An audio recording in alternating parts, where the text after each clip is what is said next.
O garfo de prata maciça caiu sobre o prato de porcelana com um estrondo que silenciou instantaneamente as 50 mesas do restaurante L'Or, o estabelecimento mais exclusivo e pretensioso da cidade.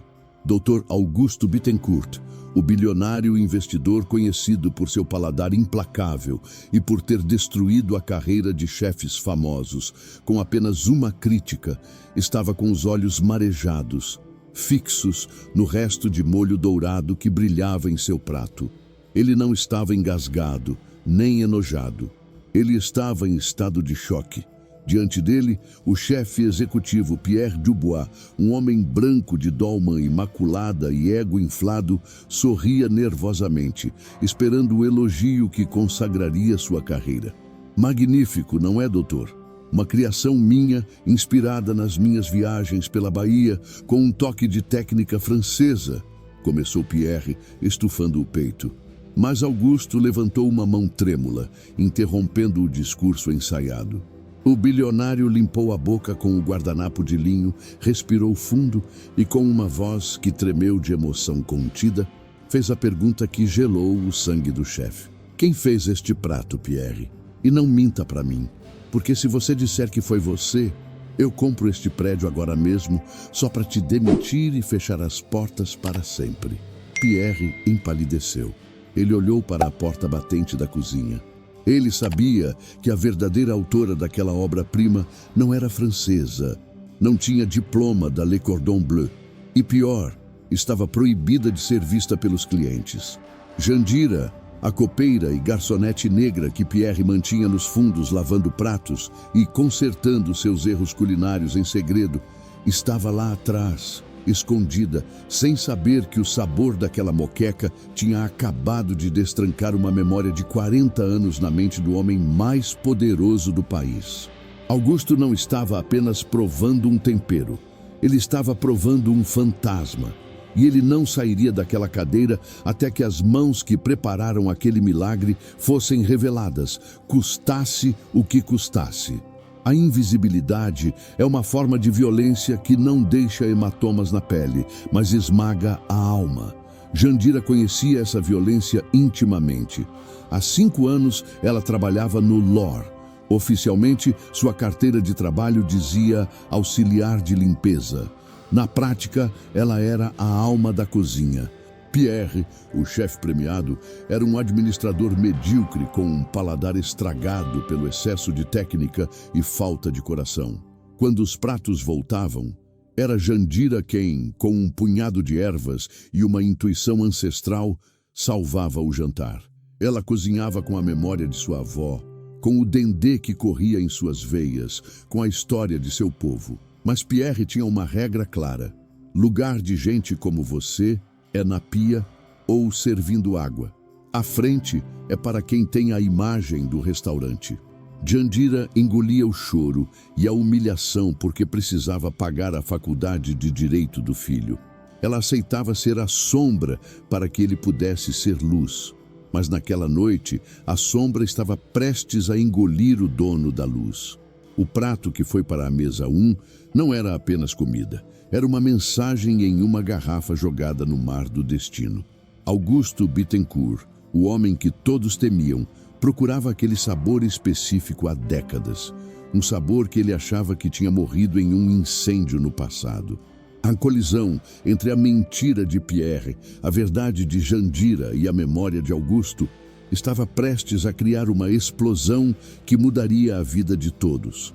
Esta é a história de como o talento não tem cor, mas a oportunidade, infelizmente, ainda tem. Antes de entrarmos na cozinha e vermos o caos se instalar, me conta aqui nos comentários. Você já teve seu trabalho roubado por um chefe ou colega? De qual cidade você está assistindo a essa história de justiça? Escreve aí. Quero conhecer você. A noite no L'Or tinha começado com o caos habitual de uma sexta-feira. A cozinha era um campo de batalha de aço inoxidável, vapor e gritos. Pierre estava em pânico. A visita do doutor Augusto não estava agendada. Ele aparecera de surpresa, exigindo algo que me faça sentir vivo. Pierre tentou fazer um foie gras com redução de frutas vermelhas, mas queimou a calda 2 vezes. O cheiro de açúcar queimado impregnava o ar. Merde! Incompetentes! Gritava Pierre, culpando os estagiários. Ele sabia que se falhasse com Augusto, a crítica no jornal de domingo destruiria a reputação do restaurante. Desesperado e sem tempo, ele olhou para o canto da cozinha, onde Jandira estava terminando de secar uma pilha de pratos, cantarolando baixinho enquanto vigiava uma panela de barro que ela fazia para o jantar dos funcionários. O cheiro que saía daquela panela era hipnótico. Era um bobó de camarão feito com a receita de família dela. Simples, rústico, mas com uma profundidade de aroma que fazia a boca salivar. Pierre teve uma ideia perigosa e antiética, típica de quem está encurralado. Jandira! Gritou ele, estalando os dedos. Traga essa panela aqui, agora! Jandira obedeceu, limpando as mãos no avental. É só o jantar da equipe, chefe. Não está empratado. Pierre mergulhou uma colher no molho e provou. Seus olhos se arregalaram. Era perfeito. Tinha acidez, doçura, calor. Era melhor do que qualquer coisa que ele tinha cozinhado na vida. Esqueça a equipe. Vamos servir isso para o doutor. Augusto. Jandira congelou. O quê? Chefe, isso é comida de casa. Não tem a técnica, não tem a espuma, não tem a apresentação. Ele vai odiar. Pierre agarrou o braço dela com força. Você não é paga para pensar, Jandira. Você é paga para obedecer. Ele quer algo vivo? Isso aqui parece vivo. Vamos colocar numa louça de R$ 200, jogar uns brotos de coentro por cima e dizer que é uma desconstrução baiana. Agora suma da minha frente. Vá para a copa. Se alguém perguntar, fui eu que fiz. Se você abrir a boca para dizer que cozinhou isso, eu te demito por roubo de ingredientes e garanto que seu filho nunca consiga um estágio em lugar nenhum. Entendeu? A ameaça ao filho foi o que a calou. Jandira baixou a cabeça, sentindo a familiar ferroada da injustiça, e recuou para as sombras da copa, onde podia ver, através de uma fresta na porta, o salão iluminado. Ela viu o garçom levar o prato. Viu o prato ser colocado na frente do bilionário. Viu Augusto pegar o garfo, desinteressado. E viu o momento exato em que ele colocou a primeira garfada na boca e parou. O tempo pareceu suspender. Jandira prendeu a respiração. Será que ele tinha odiado? Será que estava salgado? Mas então ela viu o homem poderoso cobrir a boca com a mão, os ombros tremendo. Pierre, que estava observando de perto, sorriu triunfante e caminhou até a mesa pronto para receber os louros. Jandira sentiu uma lágrima escorrer. Mais uma vez o trabalho era dela, mas a glória era dele. Ela se virou para voltar à pia, resignada a ser invisível para sempre. Mas então, a voz de Augusto cortou o restaurante, alta e clara, carregada de uma urgência que fez Jandira parar. Quem fez este prato, Pierre? E a resposta gaguejante do chefe: fui eu, claro. Foi seguida pela ameaça de demissão e fechamento. Augusto levantou-se da cadeira. Ele não parecia um cliente satisfeito. Parecia um detetive em uma cena de crime. Ele pegou o prato com as mãos, ignorando a etiqueta. Isso aqui tem um ingrediente secreto, Pierre. Um ingrediente que não se aprende em Paris. Tem uma pimenta específica, defumada em madeira de laranjeira, que só uma mulher fazia 30 anos atrás, numa vila de pescadores onde eu me escondi quando era jovem. Aquela mulher morreu. Então me diga, seu mentiroso de dolman branco, como você, um francês de Lyon, conseguiu replicar o sabor exato da saudade que eu sinto todos os dias? Pierre abriu a boca, mas nenhum som saiu. Ele olhou para a porta da cozinha e Augusto seguiu o olhar dele. Traga quem está lá atrás, ordenou o bilionário. Ou eu entro lá e busco eu mesmo. A porta de vai-vem que separava o salão luxuoso da cozinha industrial abriu-se com um estrondo que não foi causado pela pressa dos garçons, mas pelo chute impaciente de Pierre Dubois, que tentava desesperadamente bloquear a passagem do bilionário. Monsieur Augusto, por favor. A cozinha é uma área de segurança, cheia de facas e fogo. O senhor vai arruinar seu terno. É proibido, gritava o chefe, o suor escorrendo por sua testa, derretendo a maquiagem que ele usava para parecer mais jovem nas fotos de imprensa.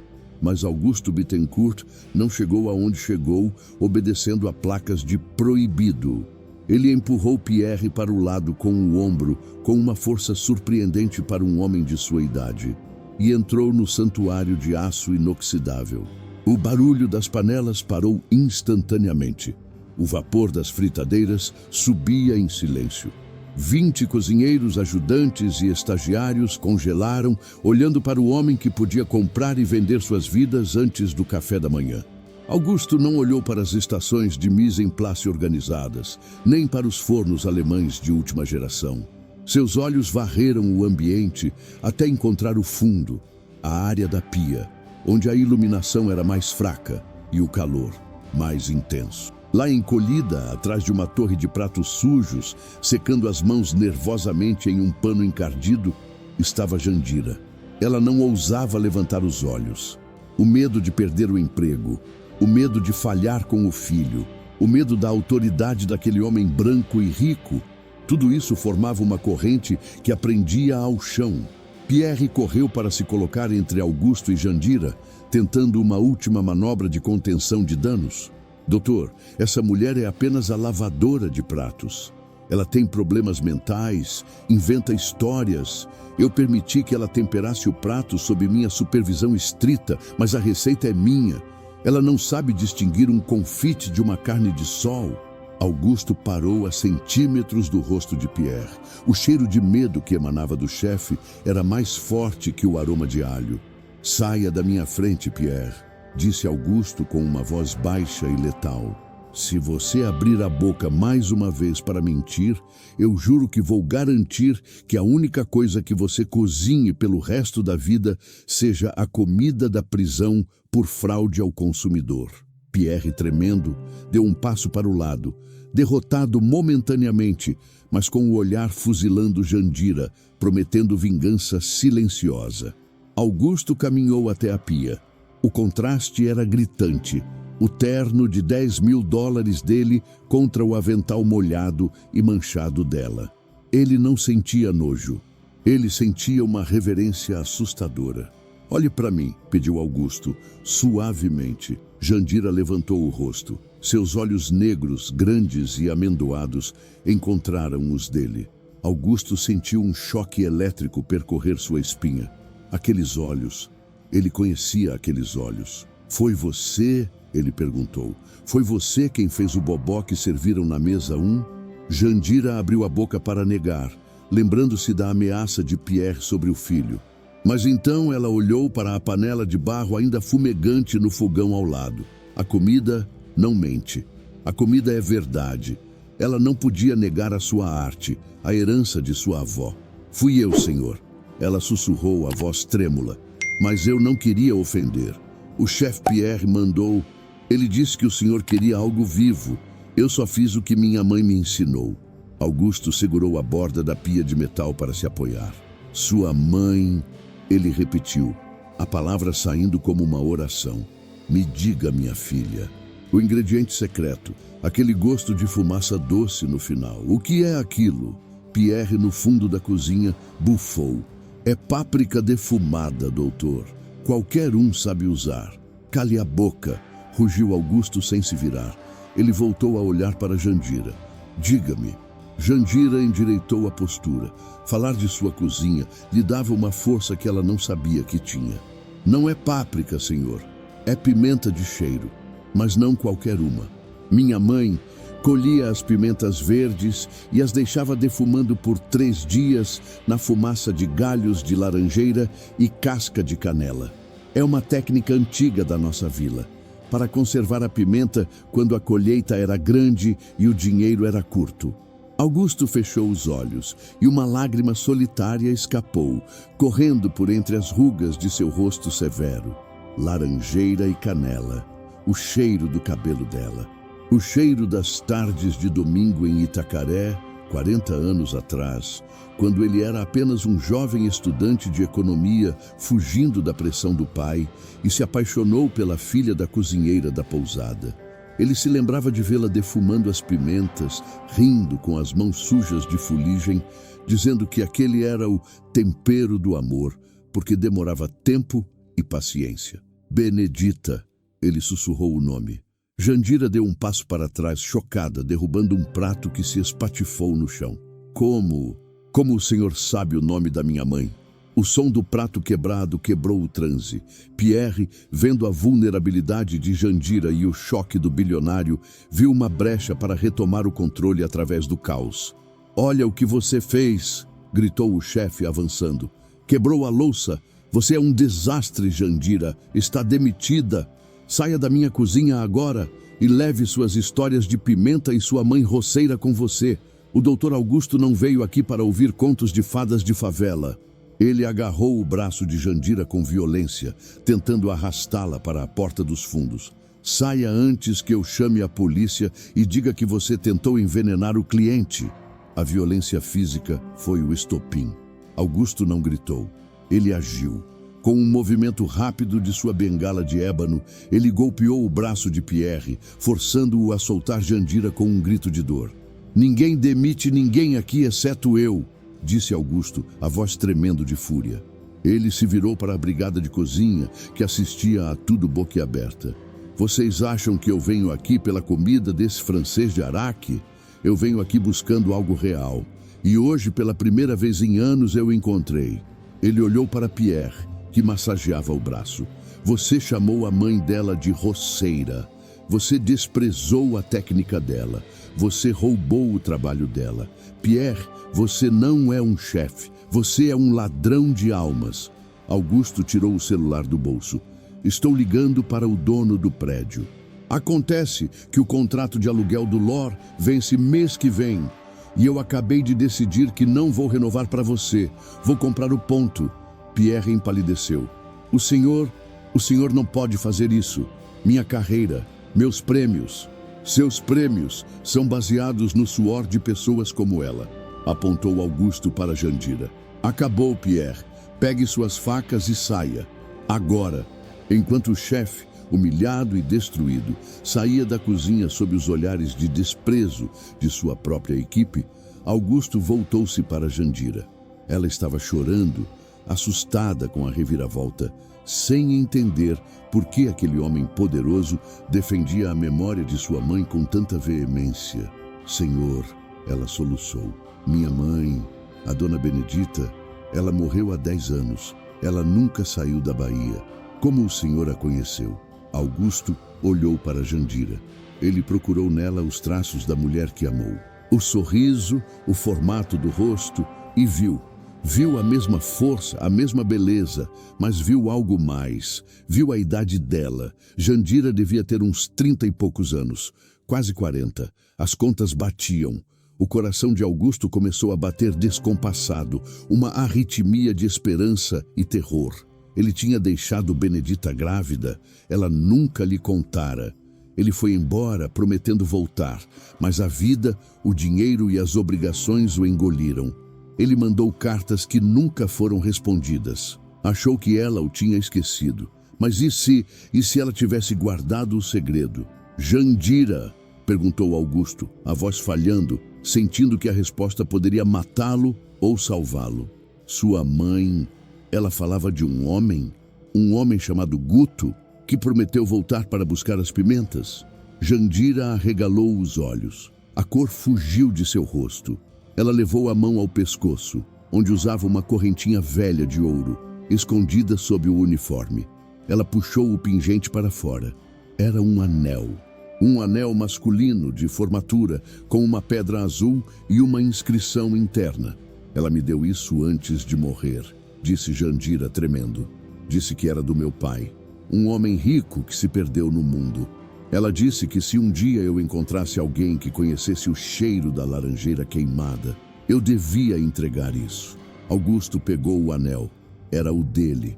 O anel que ele deixara na mesa de cabeceira de Benedita na manhã em que partiu, como promessa de retorno. Ele olhou para Jandira, A garçonete que ele quase ignorou, a mulher que lavava os pratos de sua própria herança. Meu Deus! Ele sussurrou, caindo de joelhos no chão sujo da cozinha. Eu não vim jantar, eu vim te encontrar. O anel de ouro com a pedra azul repousava na palma da mão aberta de Augusto, tremendo sob a luz fria das lâmpadas fluorescentes da cozinha industrial. Aquele pequeno círculo de metal era o elo perdido de uma história de 40 anos. A ponte entre o bilionário solitário e a mulher que lavava os pratos de seu próprio legado. Jandira olhava para o homem ajoelhado aos seus pés, o homem que todos temiam, e via apenas um velho arrependido, quebrado pela saudade. Guto, ela sussurrou, testando o apelido que sua mãe murmurava em febres de saudade. Minha mãe morreu esperando uma carta que nunca chegou. Ela dizia que o senhor tinha esquecido, que o mundo dos ricos tinha engolido o amor da praia. Augusto levantou o rosto, as lágrimas lavando a maquiagem de severidade que ele usou por décadas. Eu escrevi, Jandira. Eu escrevi todos os meses durante 5 anos. Minha família, meu pai, eles interceptaram as cartas. Eles me disseram que Benedita tinha se casado, que tinha ido embora. Eu só soube da mentira quando meu pai morreu, anos depois. Mas eu achei que era tarde demais. Achei que ela me odiava. Ele segurou a mão calejada da filha. Eu construí um império, tentando preencher o vazio que ela deixou. Eu comi nos melhores restaurantes do mundo, tentando encontrar aquele sabor de novo. E hoje você me deu ele de volta. A brigada de cozinha, geralmente barulhenta e cínica, estava em um silêncio reverente.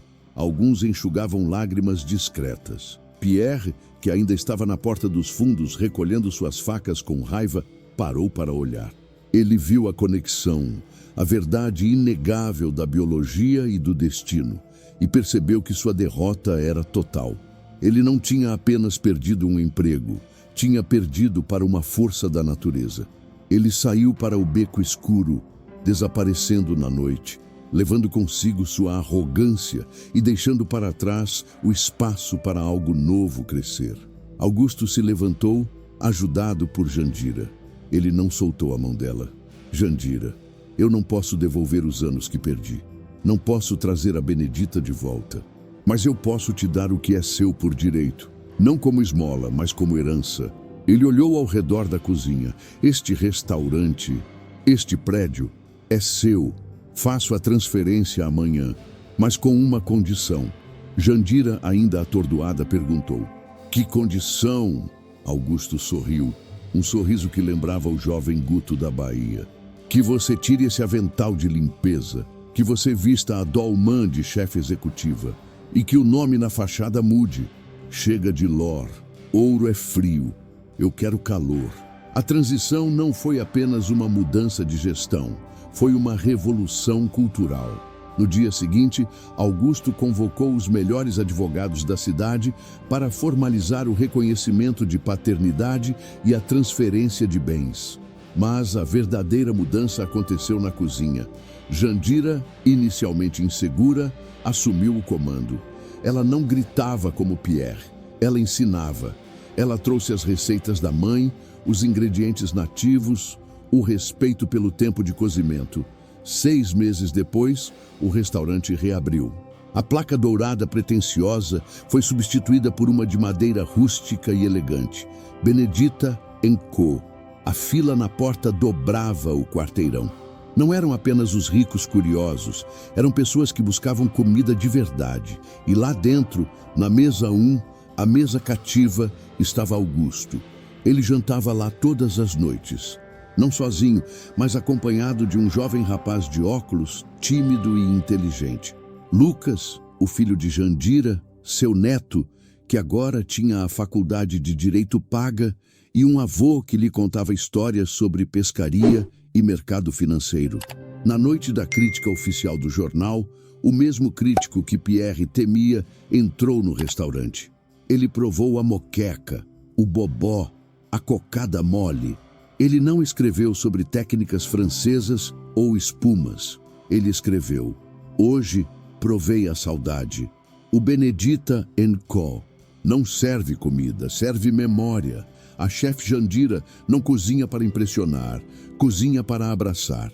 E no final, é isso que todos buscamos. O restaurante ganhou 3 estrelas, não pelo luxo, mas pela verdade.